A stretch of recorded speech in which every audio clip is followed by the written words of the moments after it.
In the vast sun-drenched plains of Punjab, countless stories lie buried just beneath the surface. Most travelers speed past on their way to the grand monuments of Lahore or the spiritual heart of Multan. They remain oblivious to the smaller, quieter places where history breathes with a more intimate intensity. One such place is Chonia, a small city nestled within the Kasur district of Pakistan. It is a name that rarely appears on tourist maps or in glossy guidebooks.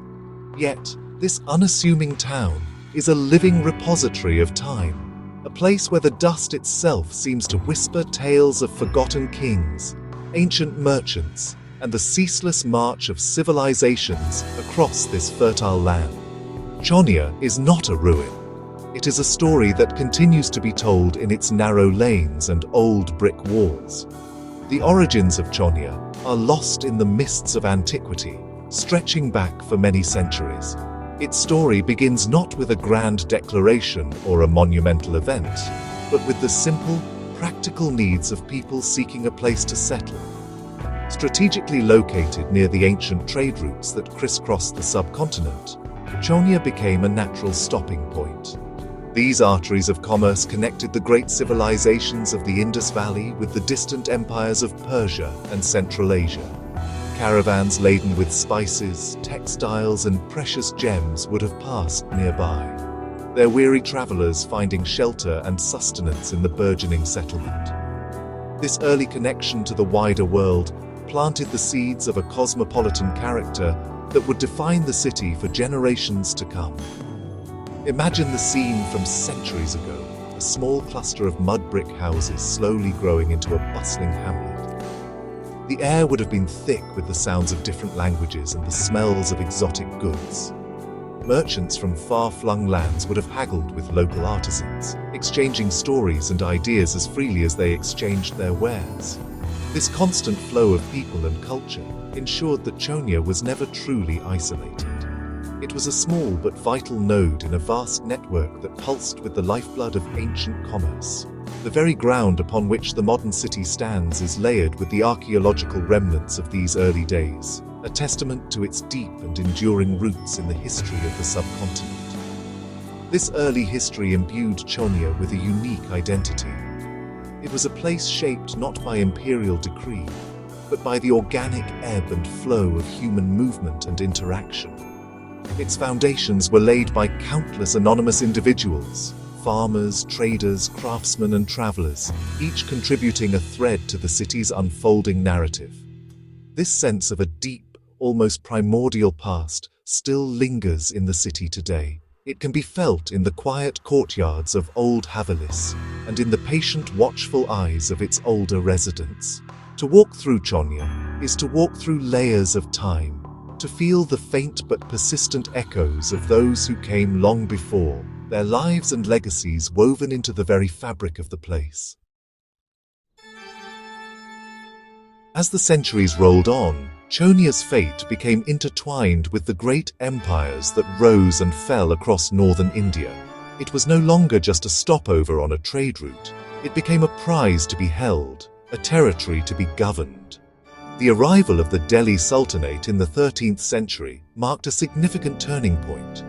The new Turkic rulers brought with them their distinct administrative systems, their military presence, and, most importantly, the profound influence of Islam. Mosques began to appear, their minarets rising alongside the older structures of the city. The call to prayer became a new sound in the daily rhythm of life, adding another layer to Chonia's increasingly complex cultural soundscape. Following the sultans, the mighty Mughal Empire cast its long and opulent shadow over the region. This was an era of unprecedented architectural and cultural flourishing. While Chonia may not have boasted a grand fort or a royal tomb on the scale of Lahore or Delhi, the Mughal influence was undeniable. Wealthy governors and officials commissioned elegant havelis with intricate jarakas and spacious courtyards. The city's markets, or bazaars, became more organized and vibrant, filled with the fine crafts and textiles for which the Mughal era is renowned. The empire's administrative machinery brought a new level of order and prosperity, and Chonia thrived as a small but significant provincial town, under its patronage. The decline of Mughal power in the 18th century created a vacuum that was soon filled by a new force, the Sikh Empire, under the formidable leadership of Maharaja Ranjit Singh. This transition brought another wave of change. The new rulers, with their distinct martial and religious traditions, left their own indelible mark on the city's character.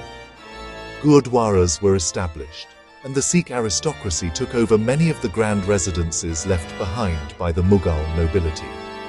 The administration changed hands, and a new cultural ethos began to take hold. Yet, Chonia's spirit of adaptation ensured that these changes were absorbed rather than resisted, adding yet another fascinating chapter to its long and layered history. Each of these imperial phases left a visible legacy on the city. Walking through Chonia is like reading a history book written in brick and mortar. A Mughal-era gateway might lead to a street where the architecture bears the hallmarks of the Sikh period. An old mosque from the Sultanate era might stand not far from a haveli built by a wealthy Hindu merchant. These different styles and traditions do not clash. Instead, they coexist, creating a unique architectural and cultural tapestry. The bazaars, the food, the local customs, all bear traces of these successive waves of influence, a testament to the city's remarkable ability to absorb and synthesize the diverse cultures that have swept over it through the ages.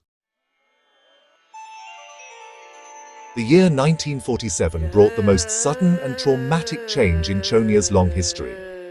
The partition of British India, the drawing of a line on a map by a distant colonial power, tore the Punjab in two and unleashed a wave of violence and displacement that defies comprehension.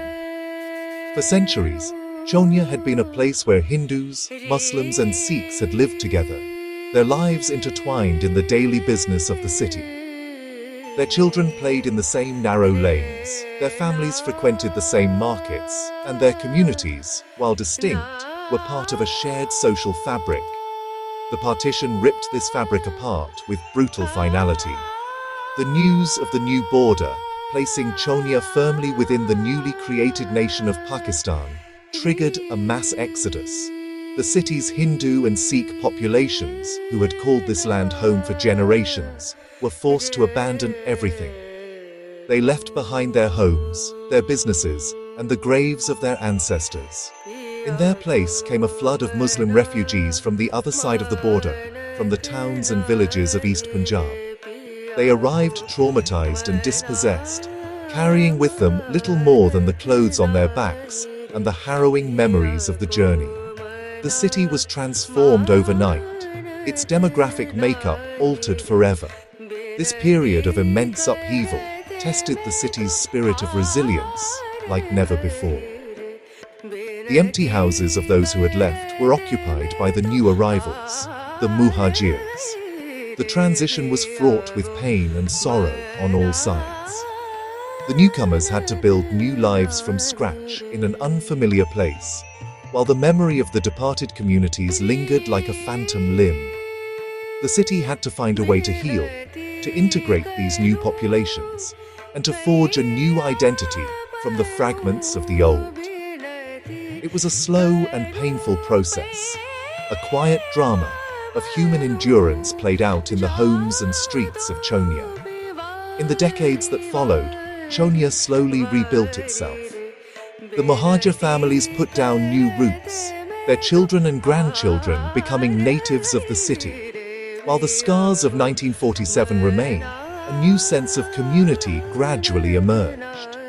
The city absorbed this monumental change, just as it had absorbed the imperial conquests of the past. The pain of the rupture did not erase the city's history, it simply added another, more poignant layer to it. The story of partition in Chonia is not just one of loss and division, but also one of survival and the remarkable human capacity to endure, adapt, and begin again, even in the face of unimaginable tragedy. Today, Chonia presents a picture of quiet authenticity. It lacks the clamor and chaos of Pakistan's major urban centers. The pace of life is slower, more deliberate. The city has settled into a peaceful existence, its dramatic past now a gentle hum beneath the surface of daily life. To the casual visitor, it might seem like just another provincial town, its residents going about their business in the markets and fields. But for those who know where to look, history is everywhere. It echoes in the call to prayer from an old mosque, in the crumbling facade of a pre-partition haveli, and in the stories passed down from one generation to the next. The city is a living museum, but one without glass cases or velvet ropes. Its historical treasures are woven into the fabric of everyday life. An ancient wall might serve as the back of a modern shop. A Mughal-era archway might frame the entrance to a bustling motorcycle repair workshop. The descendants of the refugees from 1947 now run businesses in buildings once owned by Sikh or Hindu merchants. This seamless blending of past and present is what makes Chonia so compelling. It is a place that has not forgotten its history, but has learned to live with it, to carry its weight with a quiet dignity that is deeply moving. Chonia does not shout its history, it whispers it. It invites a different kind of tourism, one that is less about sightseeing and more about discovery. It asks you to slow down, to wander through its labyrinthine lanes, and to pay attention to the small details. It is a place for those who are curious about the layers of time and the complex tapestry of culture that defines the subcontinent. To visit Chonia is to engage in a conversation with the past, to feel the presence of the many civilizations that have shaped this small corner of the world. It is a journey that rewards patience and a willingness to listen to the quiet stories the city has to tell. In the end, Chonia is more than just a collection of old buildings. It is a testament to the enduring spirit of the Punjabi people. It is a story of continuity and change, of conflict and coexistence, of loss and resilience. It embodies the rich, complex, and often overlooked heritage of Pakistan. For anyone seeking to understand the deeper currents of history that flow beneath the surface of the modern nation, a journey to this forgotten gem is essential. Chonia is waiting, a timeless tale ready to be discovered by those who are willing to look beyond the obvious and listen to the echoes of its layered past.